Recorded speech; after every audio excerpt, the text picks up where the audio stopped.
Welcome back to the second week's lectures of Better Leader, Richer Life, where our focus now is on being real by clarifying what's important to you. In the previous lecture videos this week, I talked about how your values are shaped by your experiences, your history, and the importance of using this information to make meaning of your life and then to help you articulate your leadership vision. Next, we're going to take the four-way view, which will help you to see beyond a work-life balance point of view and move towards a four-way win perspective. So let's explore what it means for you to act with authenticity, to be real, by looking at the relative importance of the four domains of your life, the attention you give to them, whether the goals you pursue in each domain are in sync with the others, and how satisfied you are with how things are going in each. The goal here is to help you discover whether you're being real. Are you paying attention to what you care about most, acting in ways that are consistent with the person you want to be, and going after goals that matter in all the domains of your life? A consistent pattern that I've observed is that participants rate their focus of attention and the time they spend on work or school or career higher than they rate the importance of this part of their lives. People often express the desire to shift more of their attention to the other parts of their lives. And as I mentioned last week, this result often happens as a consequence of the experiments that you do in this course, with the paradoxical result being that even as you pay less attention to work or school, you see an increase in your performance on the job or at school. Through questions I ask in the assignment for this week, you'll start to generate ideas about experiments that you'll try later in our course to achieve four-way wins, better performance in all the different domains by integrating them better. But first, you need to define the four domains in your life. And this is entirely subjective, which means that you define your domains in whatever way makes sense for you. For most people, the work domain is your school, if you're currently a student, or your job, what you do for a living, or if you're between jobs, what you're aiming for next. But to fully grasp what your work domain comprises, think beyond just the hours that you're in your workspace and consider the wide array of things that you do as part of what you think of as your career. This might include taking classes, traveling, participating in trade associations, talking to mentors about your career, or doing research on future entrepreneurial opportunities. Let's consider the executive MBA program students that I teach here at Wharton. Most of them are working full-time while getting their advanced degrees. Their average age is about 35. Their work domain comprises not just their jobs, but also their obligations to school, including to my class. When you think about your family domain, for example, you might think about the people or animals that you live with, your family of origin, your parents, siblings, and others, or your family of creation, your spouse, significant other, children, and others. How do you personally define your family or home domain? I'll bet that if I were to ask all the people now viewing this video to do so, we'd hear many different definitions of what career means and many different definitions of what family means. Similarly, the net you cast around your community or society domain can be as wide as you like, including friends, neighbors, social groups, religious groups, or anything that bears on your impact on the world beyond your work and your family. Finally, there's the domain of your private self. This includes your emotional health, intellectual knowledge and development, your physical health, your spiritual life, and play. Of course, many people find that these definitions shift throughout life, and the family domain probably looks different for people who are single versus those who have partners. You define your domains so that they are most meaningful to you. Now that you've thought about how to define your four domains, let's now look at the four circles exercise, which is designed to help you see whether or not your domains are in harmony. The attention chart, which we'll get to next, is useful for getting you to look squarely at your choices about the allocation of your time and attention. Drawing your 4 circles is different, for it asks you to consider how the interests you're serving in one domain relate to your interests in the other domains. Are you being the person you want to be no matter where you are in your life? Use the 4 circles as a tool for gaining a deeper understanding of what's important to you in the different roles you play in life and how they affect each other. The 4 circles exercise is not about the physical overlap of domains in time and space. It's about the mental map of your domains, your values, and the interests you're serving in each part of your life. Are you pursuing the same goals and ideals in your work as in your religious group and in your role as a family member and friend? Or is there conflict among the domains in terms of the values that you represent and pursue in these different parts of your life? That's the question the 4 circles asks you to consider. It's entirely possible to have domains that are compatible and in harmony with respect to values and goals, and to be pursuing them in completely different times and places. That's the happy case when you feel that you are who you are wherever you go and all the time. You might not be doing work when you're with your family and friends, for example, but you feel that the person you are when you're with them is the same person with the same values and goals as when you're at work. That's what I mean by compatibility or harmony between different parts of life. Then the circles for work and home would overlap, even if you're not working while you're at home or bringing your family into your place of work. Although it's rare, it is possible to be physically acting in all 4 domains at once. An example of physically acting in all 4 domains in a way that is mutually reinforcing and which represents overlapping circles would be to be organizing a long-distance run for your company's fundraising for a charity and training for and running in it with your teenage children to get in good physical condition. All 4 domains. That's an example of all 4 domains overlapping in harmony, in sync, with compatible goals that are mutually reinforcing and doing so physically at the same time. Of course, there are often conflicts between different parts of your life and the goals and interests you pursue in these different parts. Sometimes what one does in one's career, for example, doesn't overlap with the values one tries to enact when at home or in one's religious community. Sometimes what you do for yourself overlaps very well with your family domain. For example, if the exercise you're doing is also a benefit for your family because they value your health. So sometimes there's overlap among the 4 circles, the 4 domains, but other times there is none. The circles are separate.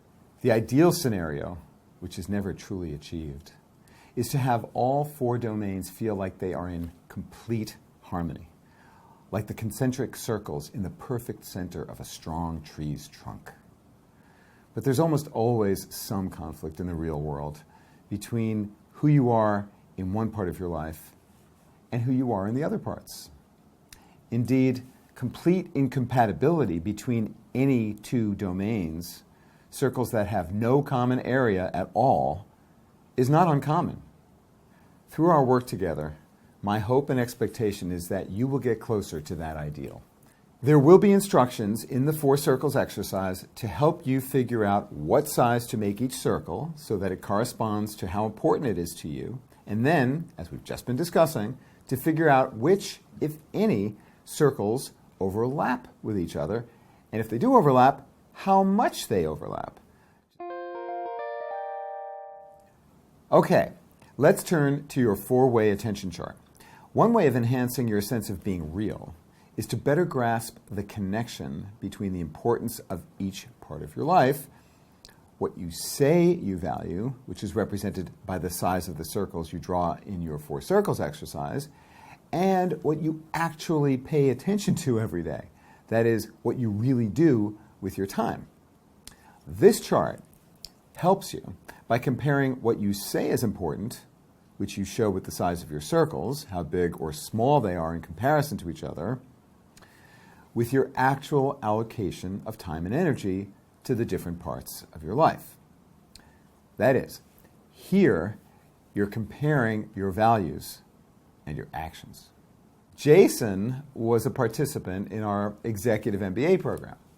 He gave a 40% importance rating to the work and school part of his life. So his circle for work was pretty big. He believed that, given that he was in school in addition to working, a 40% importance rating was appropriate. Jason said that he expected a shift after his MBA program as self and family would increase in importance. As Jason looked at his focus ratings, though, he realized that even the 40% importance rating was out of alignment with the amount of focus he actually gave to this domain.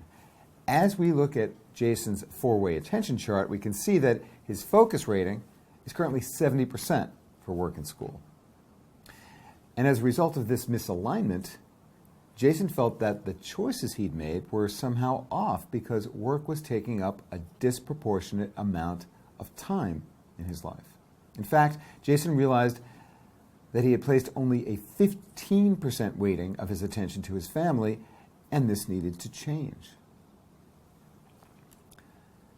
Based on the results of this analysis, you might think of ideas to achieve greater alignment between what's important and on what you actually focus your attention. In Jason's case, he identified what he called an opportunity to improve my personal discipline. He went on to say, I have a poor habit of delaying activities until the due date creeps up. This is something I should change by getting ahead of my work and my school commitments. I should be able to free up time for other activities. Well, you may see something like your story in Jason's, or your four-way attention chart might be a very different one. The important thing is to know what yours is and to examine it critically with an eye on making things a bit better. As you think about your four circles and your four-way attention chart, it's useful to ask yourself, how aligned are your actions with your values? What do your four circles tell you about how compatible are the different parts of your life? What does the four-way attention chart reveal about the consequences of choices you make about the focus of your attention at work or school, at home, in the community, and for yourself personally? And are there any adjustments you'd like to make, either in what's important, the goals you have in each domain, or where you focus your attention? And what would it take to make these adjustments in your real life? Now let's consider whether or not you're satisfied with each domain and with your life as a whole. In other words, are you happy with how things are going? What's your sense of well-being in each domain and overall? One common pattern is that where there's a misalignment between the importance and the actual real-world focus ratings for a particular domain, then happiness in that domain is lower than it could be. In particular, people often find that compared to its relative importance, they spend too much time and energy on work or school, and not enough on the other parts of their lives. Indeed, I've found time and again that participants in my course are not happy with the amount of attention they spend on themselves. Maybe that's working out, or not sleeping enough, or pursuing spiritual growth. Indeed, satisfaction with the self-domain is often the lowest.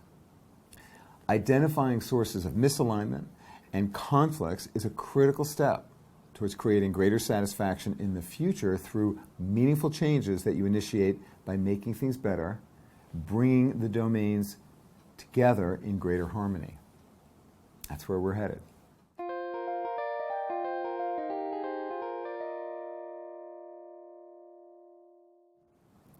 Although how you spend your time matters in determining your satisfaction, managing your time is not the major factor. Instead, there's a more subtle and pervasive problem that often reduces satisfaction in the different domains of life, and that is psychological interference between them. That's when your mind is pulled to somewhere other than where your body is. And this happens to all of us. There may even be times when you've been watching this video and your eyes are on the screen, but your mind has drifted off. You aren't focused. Put differently, there are times when you might be physically present, but psychologically absent. Something that people can usually tell because it affects your ability to connect with them. For example, you might be at work or at school, but be distracted by actually paying attention to something that's happening at home or with your family. Or you might be having dinner with your family, but your mind is elsewhere, focusing on some problem at work or in school. If you reduce psychological interference, you increase your ability to focus on what matters when it matters, and you minimize the destructive impact that conflicts can cause between, for instance, your work and your family. A main premise of our course is that it takes leadership skill to manage the boundaries between the different areas of your life. Not just the physical boundaries of time and space, but the psychological boundaries of focus and attention, and to integrate them well for mutual gain. Courtney, a past participant, realized that she'd benefit from taking one night off each week. And so in one of her experiments, she found that by keeping lists of tasks, she was able to do so, and as a result, to spend more time with friends and family, to be more productive when doing work, and to feel more energized, relaxed, and attentive, because now she had some downtime to really rejuvenate and recharge her battery by spending time with her loved ones. According to Courtney, keeping lists allowed her to keep track of all the thoughts going through her head, so she wasn't constantly thinking about them during her time off. Keeping these lists thus reduced psychological interference for Courtney, and she experienced gains in non-work areas while simultaneously improving at work. Of course, this was also beneficial for her employer, as she could be more productive. And her family and her friends, they achieved a win too, since they benefited from her focused, undivided attention. One of the key elements is to understand that your small experiments, the small changes you can make, are not simply for you or your family or your employer or your work, but to see the interplay between the different domains and how one small change in one area can have ripple effects, often quite powerful and positive ones, in other domains for the people who matter most to you, your key stakeholders. This is how they can help you to sustain the changes you're making, because it helps them too. And it's also how you can convince them to allow you to try some changes, for example at work, because you can demonstrate to them that the changes you're making for yourself also help them. Although it's not possible to achieve perfect alignment among your domains, it is realistic for you to achieve better alignment than you might now think. When you put on new lenses that force you to question, to think systematically in terms of four-way wins, then you think through how to pursue them and do so in a way that benefits the people around you. Then you're much more likely to produce better alignment among the different parts of your life compared to simply accepting the necessity of trade-offs and sacrifice at every turn. These are the questions you'll address in this week's assignment. You'll also have a chance this week to provide feedback to 3 of your classmates. So, let's summarize the key points for this week's lecture so far, and then in the 4th and last lecture video for this week, I'll offer some guidance on how to be an effective coach for your peers, both in our course together and in interactions that you have with other people in other parts of your life. We've been exploring the idea of being real, acting with authenticity, which emerges from the struggle that each of us faces in trying to be true to ourselves, to align our actions with our values. We talked about the essence of leadership, and that is vision, which provides meaning, purpose, and inspiration. Cultivating your leadership vision is something I hope you never stop doing. Well, then we took a look at your four-way view. We looked at how we value work, home, community, and the private self, how these parts fit in terms of the goals we pursue in them, and also how we spend our time and attention on these four domains. This leads us to start thinking about ideas for producing four-way wins. Small changes that can have effects throughout the different domains, not only for ourselves, but for those we care about in all the different parts of our lives. But we still have a few more things to do before we really get into designing and doing experiments. So one step at a time. And now let's turn to how to give and receive coaching from your classmates, as well as to other people you might encounter every day.